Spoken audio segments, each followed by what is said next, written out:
Welcome to the Queen's Mindset Hour, where all women are powerful and together unity is strength, and we choose to impact and empower.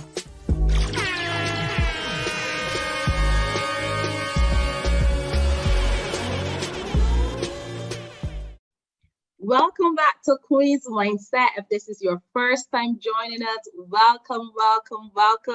Guys, can you believe it? This is season 3. Oh my gosh. I cannot believe that we are here already. And guess what? To start off this season, we're going to be meeting with some beautiful, powerful women. I can't wait to introduce them to you. And tonight with me, I get to speak to the lovely Nicole, and she's going to be sharing her story with us. Boy, are you in for a ride. Listen, Nicole, welcome to Queen's Mindset. How are you doing? Thank you. I'm doing great. Super great. Awesome. Awesome. It's such a pleasure to have you here with us tonight. So, Nicole. Pleasure to be here. And before we jump into it, I want you to tell us a little bit about yourself. Tell us who is Nicole, what you do. We want to get to know you a little bit better.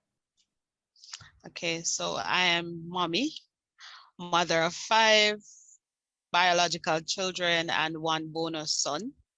So yes, 4 girls, 2 sons, 1 added to the family by marriage.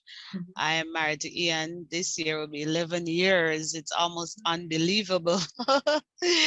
11 years, right? So 11 years in terms of marriage. Children 25, 22, 17, 10, 8, and 8 months old, right? So that's my brood, that's my clan. I am a medical transcriptionist as it relates to occupation.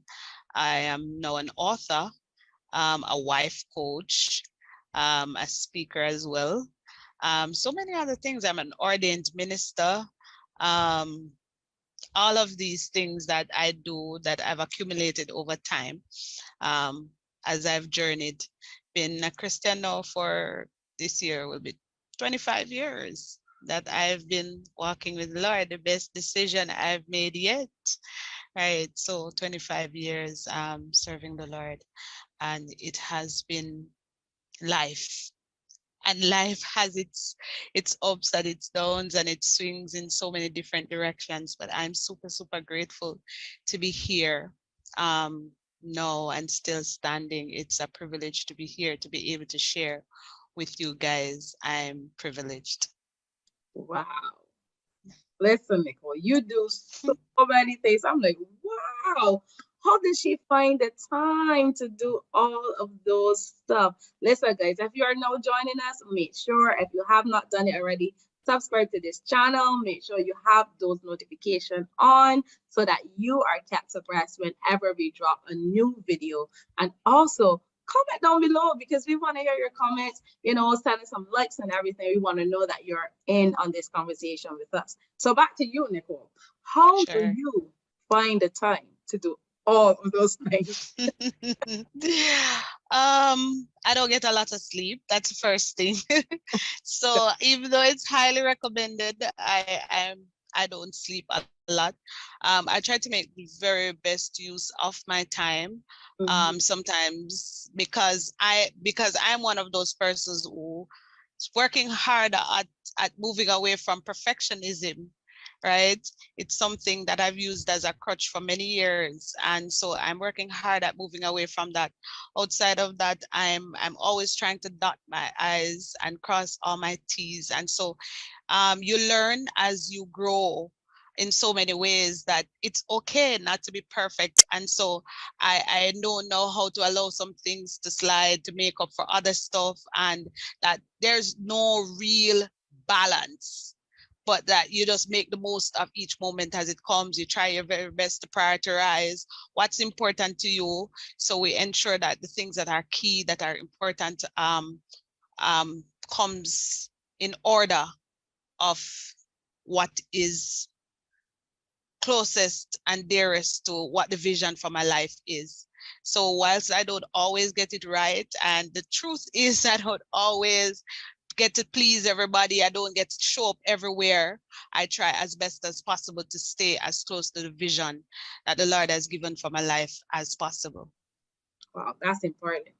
That's important. I love what you said there. You don't get to show up everywhere. So it means that you No. have to be very strategic with your time because time is money and time is very important. So Yes. I like Yes. that one. So Nicole, there are some things that you would have been able to overcome. And I really want you to begin to I know it's a big story, so we want to take our time with this. Let's start from the beginning, like where it really all started for you, because I know there is a woman here who is just waiting to hear your story so that she can feel that encouragement to continue to press on. So tell us where it began. It began with two people, two young people who apparently had no clue what they were doing. My father was young and was just I think I've not yet been to your country, but I'm assuming that the setup is very similar to our island here. And so he would be coming from one end of the island to have met my mother at the other end of the island. But he did a job that would take him across the island. And so my siblings, him being an only child, didn't curtail him at all from allowing me to have siblings like this in terms of spaces apart. Mhm. And so my mother became one of those persons who met him, and I was a product of that. Him not being ready to settle down, him not wanting to have um, any kind of long-term relationship because he was still exploring. And she apparently did not have the same expectations as he had. It wasn't just a passing fancy for her. And so I became the product of her brokenness, her not wanting to have a child. And she would tell me continuously, you never want, well, I did not want you. You were not meant to be. And I'll say to persons, most of my children, I didn't want them. They didn't come at an appropriate time, but my mother treated me as if I were not wanted. So it's not just I didn't want you. You came at an inconvenient time. You didn't come in a good setup. But I was continuously reminded of that because of how I was treated. So it wasn't a thing where I was treated like I had value and I was directed. The Bible would have given us the charge to direct our children as arrows. So even though I was a brilliant child, even though I had a lot of potential, this wasn't garnered and harnessed. I just grew up like weeds. And I'll say that. I was just occupying the space. You get a little food and Mhm. that's basically it. You weren't actually nurtured. And so because this was the system and the setup, I lived in an extended family household, and she was just a part of it. She herself had gone through so much abuse. And like so many of us women, we are looking for the escape in a man. And when he comes and adds to that, then a lot of times, if we're not very, very careful and intentional, then the children becomes the ones who suffer from this because we tend to vent and they collect the residue of all of what is happening with us. And I became that child. So I was just in this space. And as far back as I can remember, I was being molested. So Wow. I would, yes. So this person was very reputable, Mhm. close, very close family friend. I mean, not just a family friend, but more like family, Mhm. and very reputable, affiliated with the police because he right, worked alongside the police, was a deacon, very prominent in the community, yes, and so on. So because of the person that he was, and I've learned over time now how to, if we were to label it, um, I'm learning now what narcissistic personality disorder is, and I can now identify what I was dealing with. And so um, because my mother was incapable of financially catering for me, and he to a large extent would contribute, this was used as the excuse for me to come to his house from time to time, and I would be molested continuously. I would be asked by another female relative of his to just allow me to come and play an older girl, I will be molested. So this was my story, and I could not dare tell anybody, because I told you before that my mother treated me in a particular way. So if I dared to step out of line, this is an adult, this is somebody that is to be revered and looked upon, especially with the status that he held. And Mm. if I would dare, even for simpler things, I would be severely beaten. And so up to this day, I have not had that discussion with my mother, because I'm thinking how broken she would have been, or she would be, to hear all of this. But this was what would have taken place. And so So it how long segued how long was that happening? until he became incapable of physically managing anymore. So he was sick for a while before he died. So it was until he was, because I remember there was a point in time, because I was growing and it kept happening. And I remember his wife died, and they know my grandmother and my mother would, be very, very instrumental in ensuring that his meals are taken care of, his clothes and all of that. And they would give me the stuff to take to him, not knowing. And I went one day and I brought the food, and I was standing outside, and I called out to him, and he said, I'm in the bathroom, come. And I know what would have happened if I'd gone there. So I just left the food there. And I got a severe beating because he dared to come to say to them that I was being disrespectful, I was rude. And so I was beaten severely. And with this fear in the back of my mind, I did not think that there was a safe place at all that I could go to say this was what was happening to me. So even at 8, when I was raped by 2 other neighbors, much older, there was nobody to go to. There's nobody to tell. And this is one of the reasons why I'm not very hesitant in speaking out about all of these issues that women face, because I find that there was nobody that served as that voice, that served as that shoulder that I could have leaned on.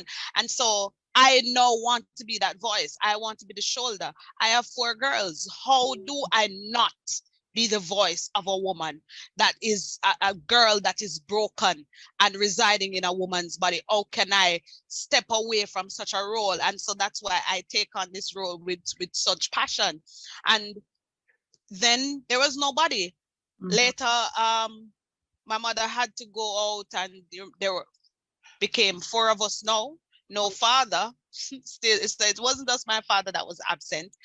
There were no fathers for the other 3, and she had to go out to do whatever it was. It was domestic work, she had to sell in the market, whatever it was. They became my responsibility, and so I had to take care of them. At 9, 10, I had 4 other siblings that I had to care for, and the frustration, the having to grow up long before I became an adult, long before I was capable of so I really did not have a childhood. I don't know what it's like to play.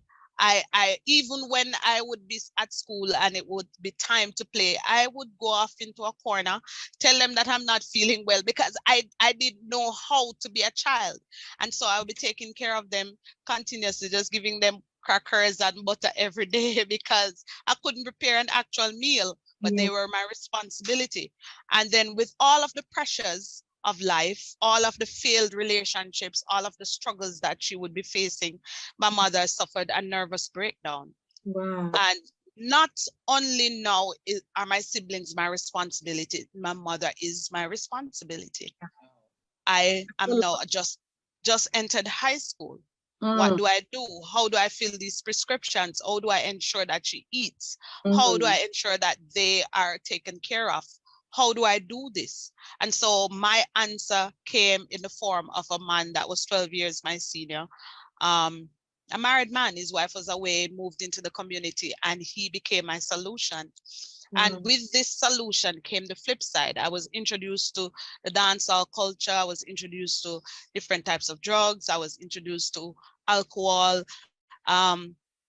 This was where I came to know all kinds of STIs, because he was very, very promiscuous. He was all over the place.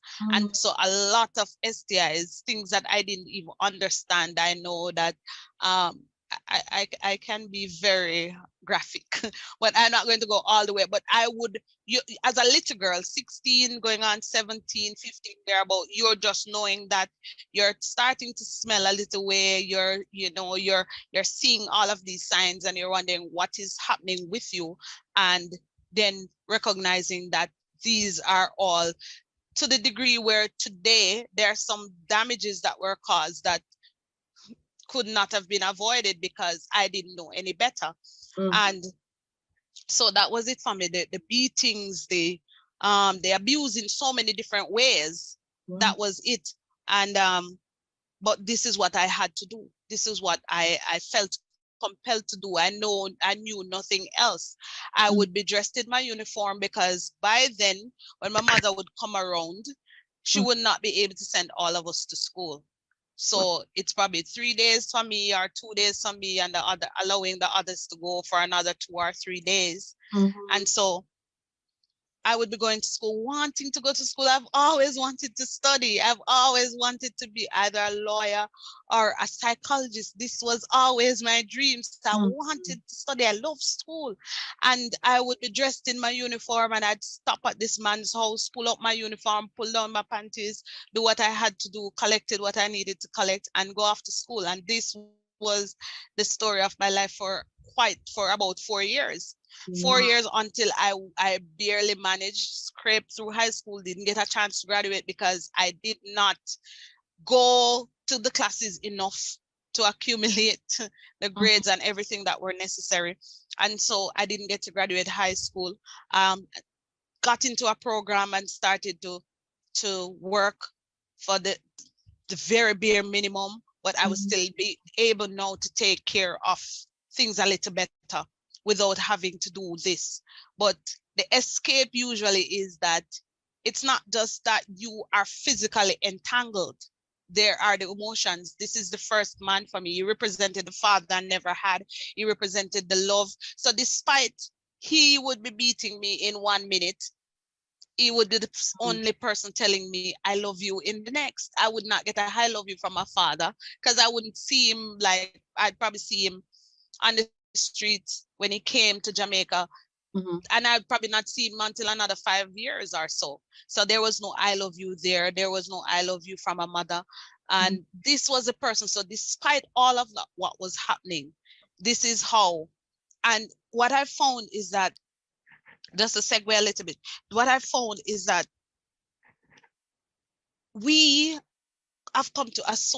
we come to associate love with all of this brokenness that we see. And so that is why it's so easy for us to gravitate to these broken men, because that's what we are cultured to know. We know nothing different. It's either, and we are seeking the what Hollywood would present in Yeah. these men, right? So we're looking at some point that he's going to turn from the beast into this prince, Mm-hmm. when in actuality, because we are so broken, this is what we have attracted. He can't transition into anything else Yeah. because our brokenness attracts that level of brokenness. Yeah. And during that point, wanting to get away from all of that and wanting something different, I started to work now and meeting other persons, and he became threatened by this.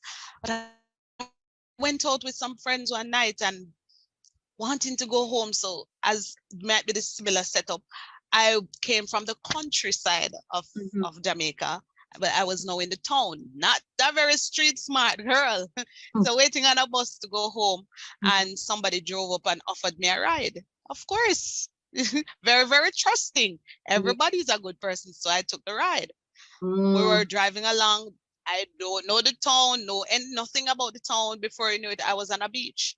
And Wow. the man stepped out and said, "This is where we are. And if you decide to shout, if you make any sounds, then it is going to be a party. So it's going to be gang rape if you make any sounds." So that was my second rape Wow. Okay. and Wait, hold on. taken away.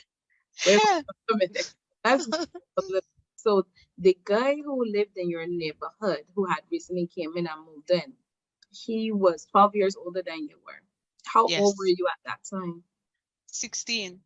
So you were like 16. So he Yeah, was 15 going on 16. Yeah.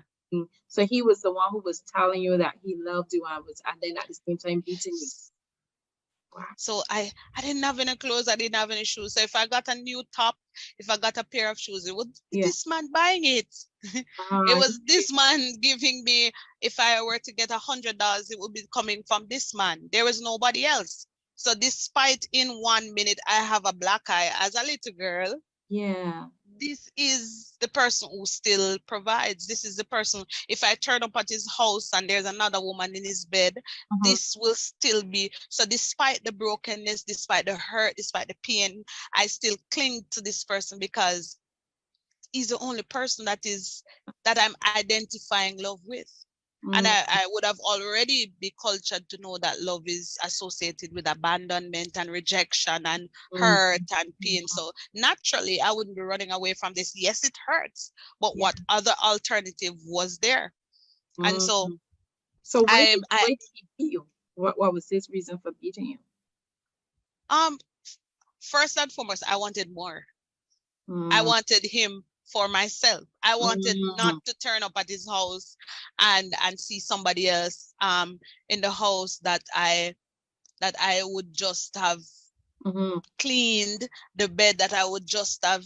I mean, like one day, I spent the entire day doing spring cleaning, ironing his clothes, washing, and all of these things. And then by the time I left from my house, because it was pretty close to my house, by the mm-hmm. time I left from my house, remembering that I'd left something, went back, he was locked up with somebody else.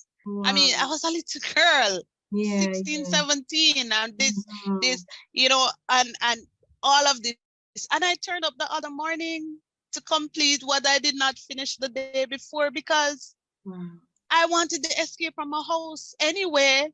Where would I go? So Mm, I turned up to that, and my turning up is basically saying it's okay to even treat you worse because you have nobody else, you have no other way out, yeah, yeah, you yeah, know. And yeah. so this was it for me. After a while, it really started to do some things to me psychologically, and I said, this is it, I want out. Because despite my loving this person, um I can't do this anymore. And the fact is, I'm now working, so I'm earning a little bit where I can help to take Mm-hmm, care of them. And this is what started all of this. So in order to get away from him, I met this other guy. So mm-hmm, into a relationship. mm. In Jamaica, we would say out of the frying pan into the fire. Wow. So Mhm, I had no clue because this was Mr. Suave and he had it all together. mhm. And that was it. Wow, I got pregnant. Wow. No, coming from where I'm coming from, I'm not going to just walk away and leave despite everything. If the Mhm, man before was promiscuous, then mhm, this one was 10 times more promiscuous. If the man before was disrespectful, no, the other one would have been more discreet because mhm, the first one, I remember one morning we were going this by this time I was working and we were going to work, and he said to me, one of my friends met in an accident and we need to go to the hospital. Can we just stop at the hospital to check in? And I said, fine. But I said to him, make sure it's not one of your baby mothers, just jokingly. And mhm, lo and behold, that was what was happening. So yes, we stopped to look for his, but I didn't know at the time, so it was much more discreet. But mhm, during that time, he fathered 4 children, mhm, and he would always say to me, you are meant for more. So despite the beatings, despite the disrespect, he was always saying, you are meant for more. You are so beautiful. I don't want to get you pregnant, but he would be getting other persons pregnant in the whole mhm, mix. So mm, while it would be a little bit more discreet, this one was very blatant. He would have the flings and carry on and come back and let me know the details of it. He would bring them to the house. Like one night I had to get up in the middle of the night, and when he was outside in my yard with this woman, I went outside and turned on the hose and, and us to wet them. And I'm like, how did we mm. get here? What is all of Yeah, this? yeah. And that was it. That was the treatment. That was, I still did not know. And know where I am. as I said before, I'm able to identify NPD. So I know now what it looks like, and I know that this is something that I've been dealing with for a while. Yeah. And I remember one morning I got up, so I would cook the food and he would stack it. Mm. And he would just say to those his employees, see, she cooked the food and I'm not eating it. And it just, I have other persons and I will be standing right there. And Wow. one morning I got so frustrated and I said, I can't do this. And he started to chase me out and I'm saying, I just can't do this. And he Mhm. just started, my son was 8 months old and he started to just throw all of my furniture, all of my clothes, all of the baby's clothes. He just threw them out on the front lawn this Sunday morning. Mhm. That was minutes after 8. I had my period. The baby was a baby. So I had to go to one of the neighbors and they took me in for the day, Mhm. kept the baby. I went to get a moving truck and late in the evening, I got something to go back. I had to go Mhm. back to my parents, to my mother and my Mhm. grandmother's house. And Mhm. you would think that after all of that, I would walk away. But I was Mhm. determined that my son would have a father. I Wow. was determined that my son would not experience this level of brokenness that I did, You did. not recognizing that I'm holding on to brokenness. I'm Mhm. desiring, and so he came for me and I went back. Wow. And it was not until Mhm. he actually held the knife to my throat. Yeah, I said, this is it. This is it. And I'm not How going back. old were you at that time when he held 20, it? 2021. Mm. Yeah, 2021. And so that was when I met the Lord.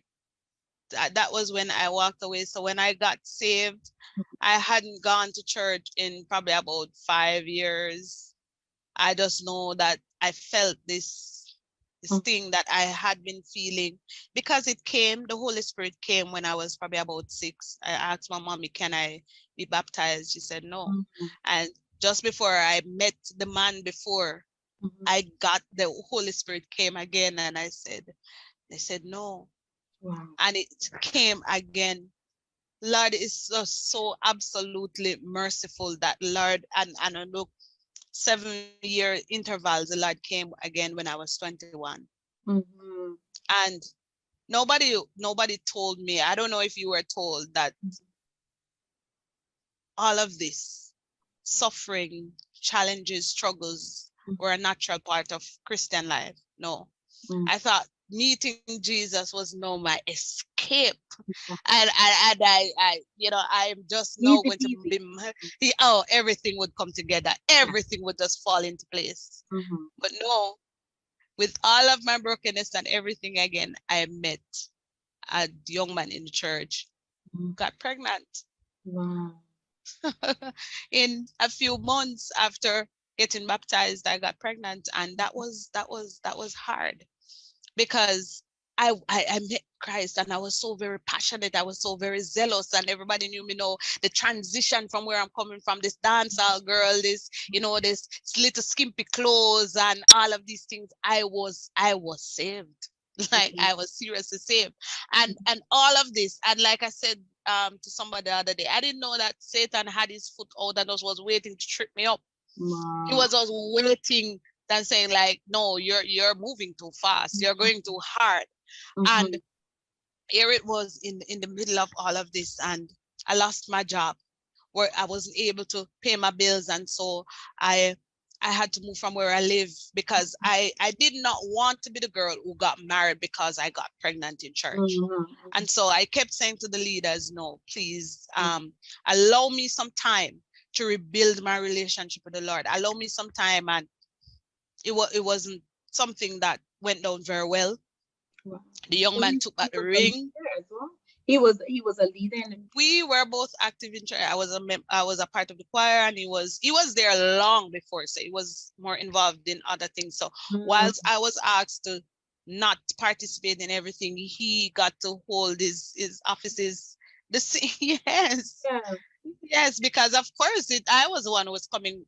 off the road. So I Mm, am the Jezebel. I brought this spirit. I was the one who was distracting him from mm, operating in purpose. And so my not being cooperative and readily just go ahead and get married was a big issue. yeah. And so I was very sick. I was sick throughout the entire pregnancy. I was vomiting blood. I was all of these things. I wanted to get rid of the baby. And so I even made arrangements to have an abortion. And I'm saying, I can't carry this child. It was when I called Mm, a friend and I said to her, I need to have an abortion done. She said, no, I'm in the hospital now recovering from a botched abortion. Go wow. ahead and have your child. And it was such a struggle because I wasn't able to pay my bills. I woke up one morning and the police were waiting outside for me with these high-powered weapons because Oh, persons were yes, all of these bills were to be paid.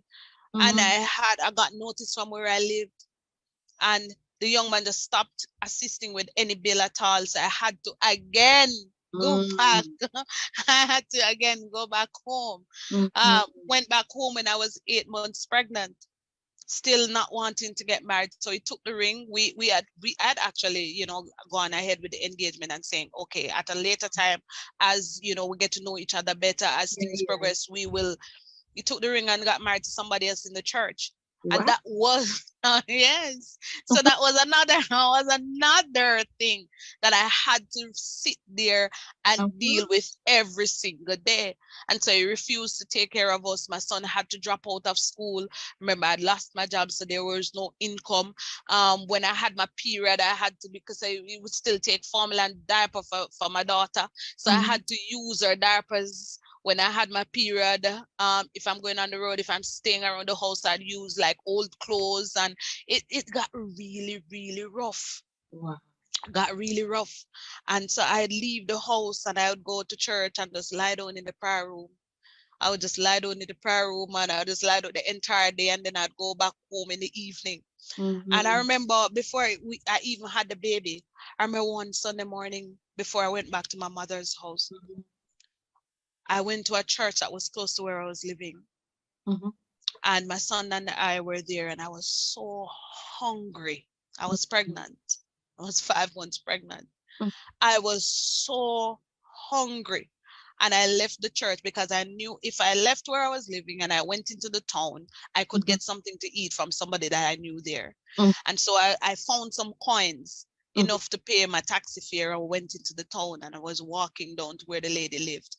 And I saw some of the brethren from the church. I was so excited now to see them. And they crossed over the other side of the road. wow. I felt, I They were felt like you. they crossed over to Wow. the other side of the road. Remember, I was a young believer. I, Yeah. I didn't. So this for me, in addition to how the situation was handled by leadership, was a representation of how God saw me. This was what this was God Himself dealing with me. That's how Mm-hmm, I felt. And so for mm-hmm, the entire time while I would read the word and I would listen to the word, I wouldn't pray. I wouldn't talk to the Lord because in my mind, God was so upset with me. God didn't want to have anything to do with me. And so mm-hmm. I would not, I refused to talk to Him. Jeez. And it was one day when I was in a taxi going into the town, and I was sitting in the taxi and they would hear these praises from a grateful heart, that song. Each time I think of you, the praises start. I Mm-hmm. love you so much. And the tears just started, and I started bawling in taxi. And I was, but because, I mean, I wasn't saved for very long, but in the period of time between my getting saved and my getting pregnant, I would be I would be in everything as it relates to God because I knew where I was coming from. And I've always, even as a little girl, just had this desire to serve God. And so when I came all in. And when I heard the song, I love you so much, I just Mm-hmm. broke in the taxi and I started just worshiping. And that was when I knew that despite my brokenness, despite where I was, despite everything that was happening to me, it didn't mean that God didn't love me, and it didn't mean that He had taken His spirit away from me. That was the revelation that kept me, and I started again seeking God. And He started talking to me about, by now I'd had the baby, and it took me a while to really bond with the child. I remember when I had the baby and her father came to the hospital. It took me a while. I would breastfeed her. But it to really bond with her, cuddle her, because when I look, and she looked so much like her daddy. It was hard. Can I tell you now that that girl is the Lord, and I'm speaking now to somebody who's here, and I'm saying to you, God is so strategic. It doesn't matter what kind of mistakes you have made. It doesn't matter how you would have stumbled.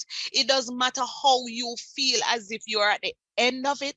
God has a plan for your life, and he still declares that it is a good plan. It doesn't matter how much you would have diverted. It doesn't matter how much you would have messed up.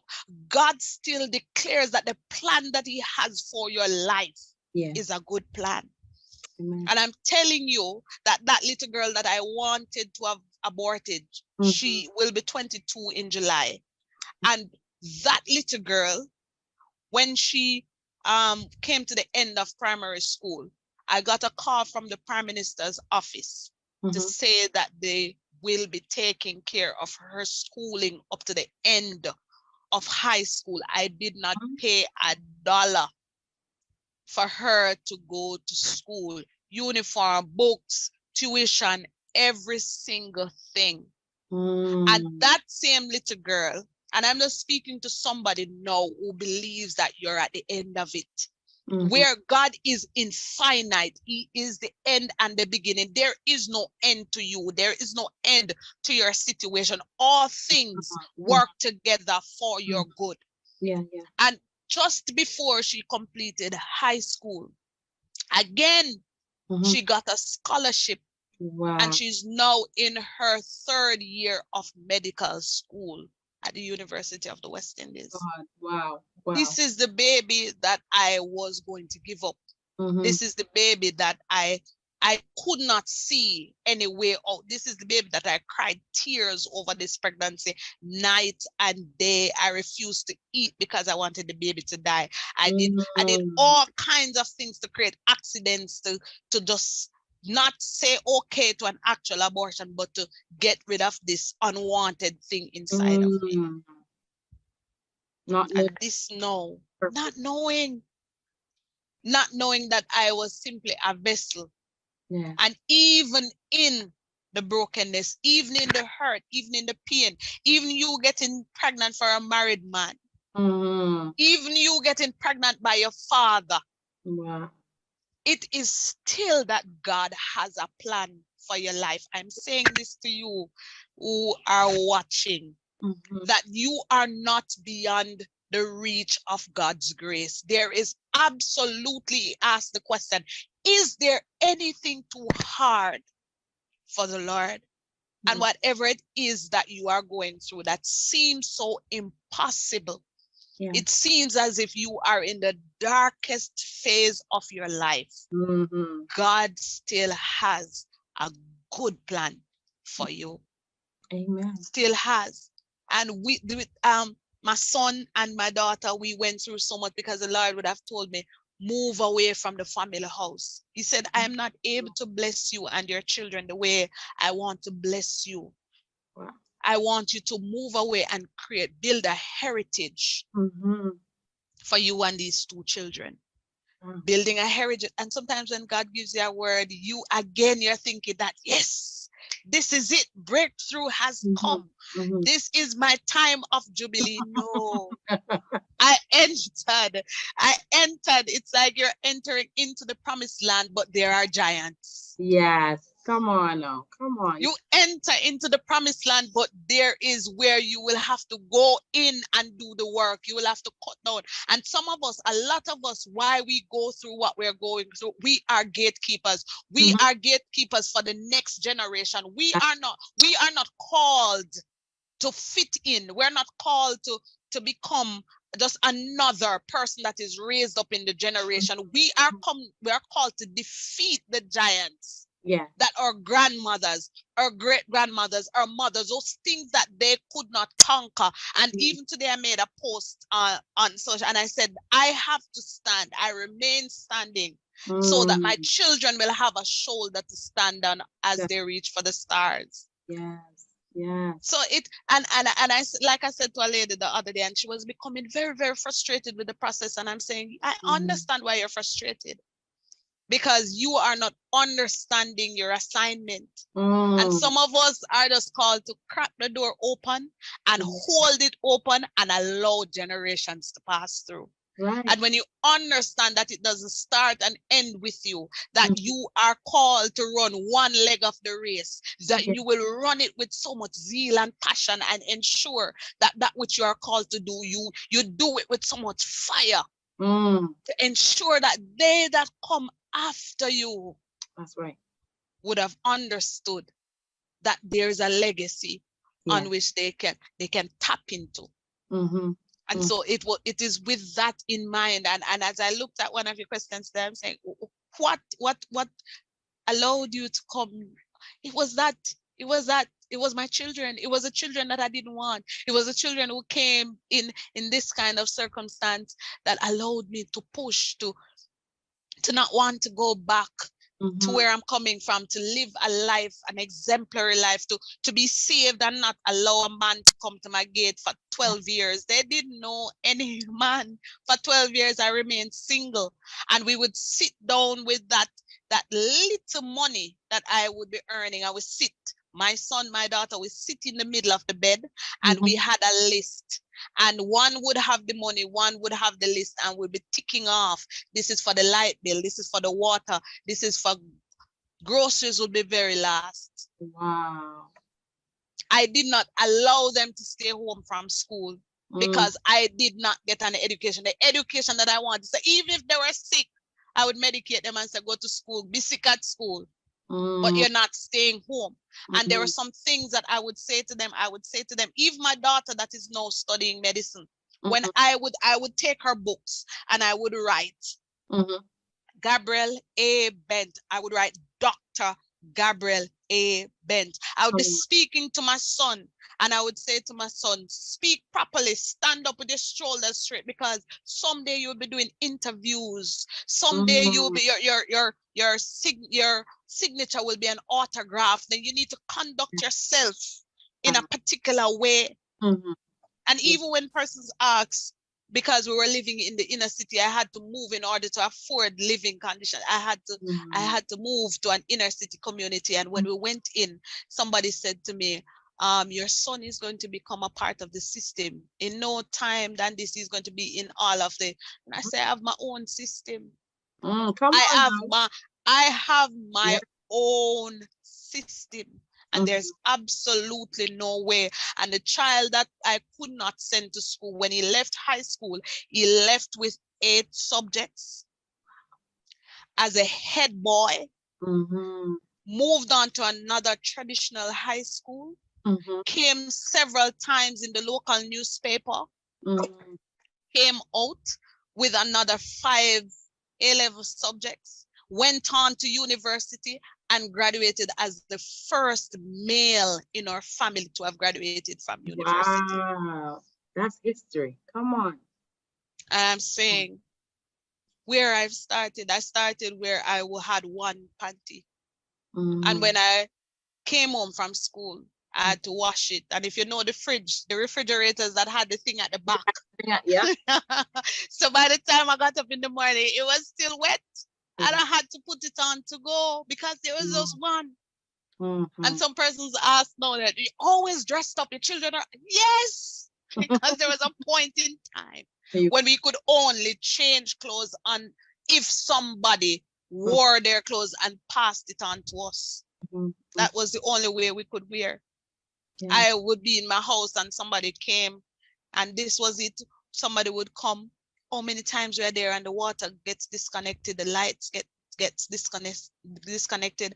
I remember at one point in time the power company disconnected our lights for 2 cents, not 20 cents, two What? cents, because I had made an arrangement with them to say that Mm, I will be paying this amount each month. mm, And I neglected to pay the 2 cents, and they came and they disconnected my light. My God. Months, every month after month, because I would have been paying light bills in the back, and I would be sitting there. And I remember at one point I was and I was active in church. I was a prisoner. The only thing that I did not do in church was go into the pool and baptize somebody. Think of everything else in the church, and I would be doing it. Burying the dead, taking care of the funerals, doing the baby showers, doing everything. Think about it, and I would be doing it. I was so active in church that when it wasn't a church day or a church night, I went and cut a key for the church for myself Wow. and would keep church, because I wanted to, one, stay out of trouble, lest I would be home and somebody called me on the phone and I tell them to come over. So I stayed at church. When I got tired, I went home and went to my bed. Yeah. Two, I wanted to give the Lord everything because I had nothing else to give him in exchange. And I wanted so desperately the change that he promised me, that, Lord, I'm giving you myself. This is a seed that I've brought. I don't have any money to put on the altar. This is what I have brought. This is myself that I brought to you. This is my sacrifice. And so I wanted to give him wholeheartedly, because I'm in an inner city community and my child is at risk. What can I give you? How much can I give you to ensure that my son comes out on the better end of all of this? How much can I give you to ensure? And I remember one there was this first fruit coming up at the beginning of the year.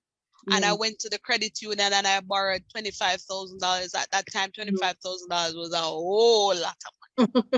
It would take me about 2 years based on my salary to pay it back. Wow. And I said, God, this is it. I'm covenanting with you that you open doors. I want to live in my own home. I'm tired of this. I'm tired of the embarrassment. I'm tired of unsaved neighbors having to push a cord through my window so I can turn on a light. I can iron some clothes. I'm tired of this. I want my children to go to the very best schools. My daughter went to one of the very best, both of them, in Jamaica. And I covenanted with the Lord. And these were the sacrifices. And I'm telling you, it was hard. I had to go to the same credit union at one point to borrow money to get my hair done. Wow. It was hard. It was hard. And I went into a state of deep depression that lasted for about 8 months. I left my house only to go to work. When I came in, I didn't talk to the children. Let us know that I'm home and they're not supposed to say anything to me. I just go to my room and I would lock down. I don't answer my phone. I didn't go to church. I didn't go anywhere. If I didn't have to bathe, I didn't bathe. If I didn't have to brush my teeth, I didn't do it. I was just, because I was doing every single thing that I knew to do as a believer, and there was no change. Wow. But I would go and I would lay hands on persons and things would happen. I would pray for them and things would happen. But my life was stagnant. Let's talk about it. And I sat down one day at my desk at work and I'm saying, God, this is not making any sense. Grant you, I'm always looking nice because I'm always getting the second hand clothes and I take them to the tailor and I get them tailored. And there were girls who would do like, if they did my nails or they did my hair, then I pay them the other month end.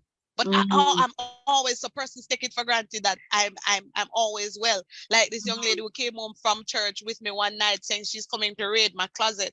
And when she came home wanting to use my bathroom, I didn't have any toilet paper. I had to leave in the rain to go get toilet paper from somebody else. And this was the state of it. And I said, God, I can't do this. I really can't do this. I had persons telling me, you need to go take a man. And I had already covenanted with God. I said, I know what a man has to offer. So I want to see something different. I want to see that which you have promised.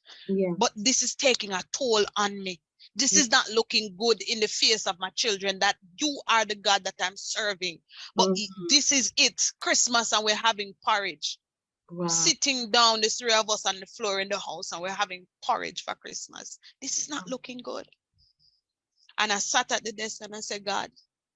So even when you're upset with God and even when you don't want to be anything, because of the relationship that you would have built, Mm-hmm. Even when you're not doing what you're supposed to, you're talking to him about it. And I'm saying, Holy Spirit, tell me what method. Am I to Mm-hmm. cut my wrist? Am I to use a rope? Am Mm-hmm. I to take some pills? What method? Because this is it for me. I can't do this anymore. Mm-hmm. And as I sat there, the Lord started to talk to me. The Holy Spirit started to reason. He said, I told you to leave your house and give your children a heritage. Your Mm-hmm. son will be the first one to come home to find your body. Is this the heritage? Is this the legacy? Is Mm-hmm. this what you are planning to leave with them? Wow. And I said, okay, God. And it didn't lift. He answered, but he didn't go. And my Mm-hmm. pastor would come and she would just sit with me and she would just sit and she would just say, warrior. And she wouldn't ask me anything about anything. She would just sit there and she would just be talking about her business. She'd be talking about what happened at school. She would be talking about her child. Nothing. She would just come and she would just sit with me. And Mm-hmm. one morning she came and she said, warrior, it's time. Mm-hmm. And I'm saying, pastor. And she said, no, it's time. She Mm-hmm. said, come as you are. And I had on some flip-flops, a t-shirt and a jean skirt. And I just went into her car. And Mm-hmm. I went to church and I sat at the back of the church. And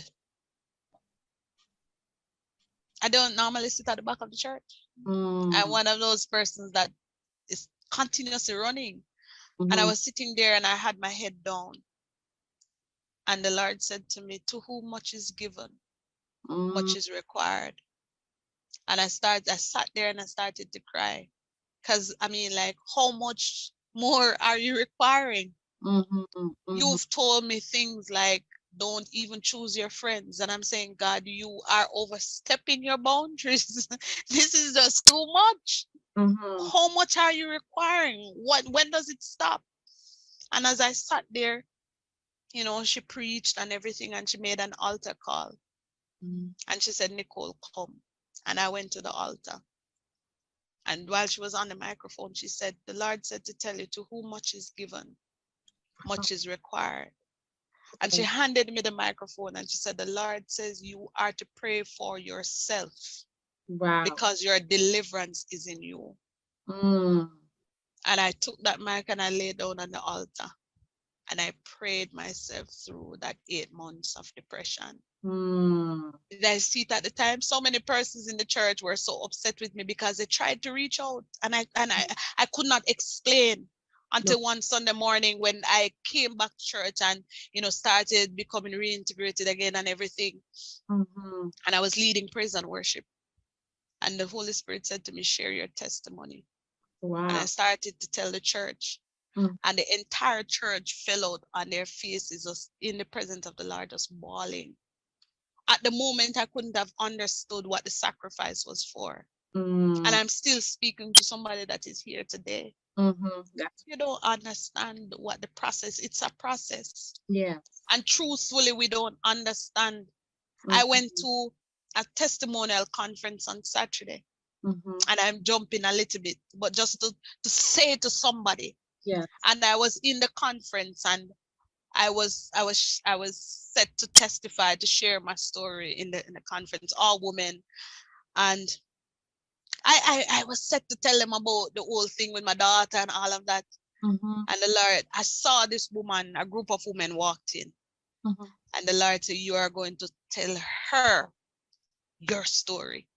Wow. And I said, God, I cannot share Mm. that in an open space now. Mm-hmm. Because you would have thought that having gone through all of that and coming over now, not long after all of the depression and everything, within months I was married because I knew my husband for 10 years Oh. before. Casually we were friends, we would go out in groups together, but my husband could have never been my husband because Mm. this was not the person that I was actually not interested in any man because of Mm-hmm. all that I would have gone through. And so, no. And Mm-hmm. I thought that when I got married, no, everything, if it didn't change when I got saved, then of course it's going to change when I got married. No Mhm. more hungry, no more hungry belly. Mhm. Bills could be paid. My life would be super great. I would be in hedonism Mhm. night and day, Yeah. 24/7 around the clock. Wow. Until lo and behold, the Lord brought me through another process. And the lady walked through the doors on Saturday. I'm saying, God, no, Mm. no, because this, yeah, I can talk about those other things safely because those are already gone. I said, no. And I went to the host and I said to her, could you turn off the cameras? Could we come off live? Because they were broadcasting live. And I said, could we? Because I knew that the Lord wanted me to speak to her. Mhm. And I said, could we just come off live for a little bit? And once I'm through, you can get back on. Mhm. I said, no. Can I tell you that out of what the Lord would have allowed me to share on Saturday, several wives reached Mhm. out to me wanting to be nurtured, to be coached, to be mentored. Wow. Because as you go through, Mhm. and I'm saying, guys, it sounds very cliche, Yeah. but don't give up on God. Mhm. Don't give up on God. Don't be, and somebody would, one of the other questions that you asked was, did you ever feel like giving up? I felt Mhm. like giving up today. And Wow. that's how life is. It Yeah. will hit you, like hit you so hard. Mhm. Life will hit you with some stuff that you would think that there is no God. Like you start Yeah. questioning yourself as to whether this thing that you're holding on to, if it's really a lie or not. Mhm. Life will hit you hard. Yeah. Yeah. And I had to even today be speaking to myself. I had to be speaking to myself because here it is, the devil is always willing and ready. That's right. And I came into marriage and I was, I've said it before, I've always wanted to study. And I've tried over the years to study. And when I finally, I did 3 years, I did a diploma in Mhm. biblical and pastoral studies right after I had my daughter. I went into Bible school, and that was another process. One night I was at school and I asked somebody, can you please pray for me? And he came and whispered in my ears and said, girl, if you're hungry, you're hungry. Don't ask for prayer, ask for food. I Wow. was so hungry. Mm. I was so hungry. And so I did 3 years of Bible school, not knowing what my children were going to eat, not knowing how things, I didn't know anything. Persons Mhm. would just go to the admin's office and come back with a receipt to say we have paid a portion of his school fee. We would have, that's how I went Mm. through 3 years. Wow. And that was leg one. And I tried for many, it took me 9 years to complete a 4-year degree. Wow. 9 years. 9 years for institutions to complete a 4-year, which should have been a 4-year program. Yeah. I'm Wow. saying to you guys, there are no impossibilities I'm in God. telling. Mm. There are absolutely no impossibilities. 4 years, 4 institutions, 9 years, a 4-year degree. Wow. And all of that was happening. Mhm. And I got married, and I'm saying, all right, while getting married, I was in the process of completing this program. Here this child came, another Mhm. unwanted, another unwanted child. Because Mhm. yes, she could have come, but probably later in the, no, Mhm. but not no, Yeah. because I was finally in this space. Mhm. So I completed Bible school, did the medical transcriptionist diploma. Here it was, did radiography, Mhm. and I was on a roll. I was finally coming into that place. Despite the struggles, I was coming into that place. So Mhm. marriage was supposed to just come now and just gel everything together. And I got pregnant. Mhm. Fine. Started back, Mhm. got pregnant again, Wow. had to drop out. And as we finally, the house came and the different things and things were happening, but you were Mhm. so preoccupied, you would have been preoccupied with having these little children and everybody being around, a bigger house. My stepson is small as well, and just trying to get your mind wrapped around everything, buying the house, setting it up, all of these things. Mm.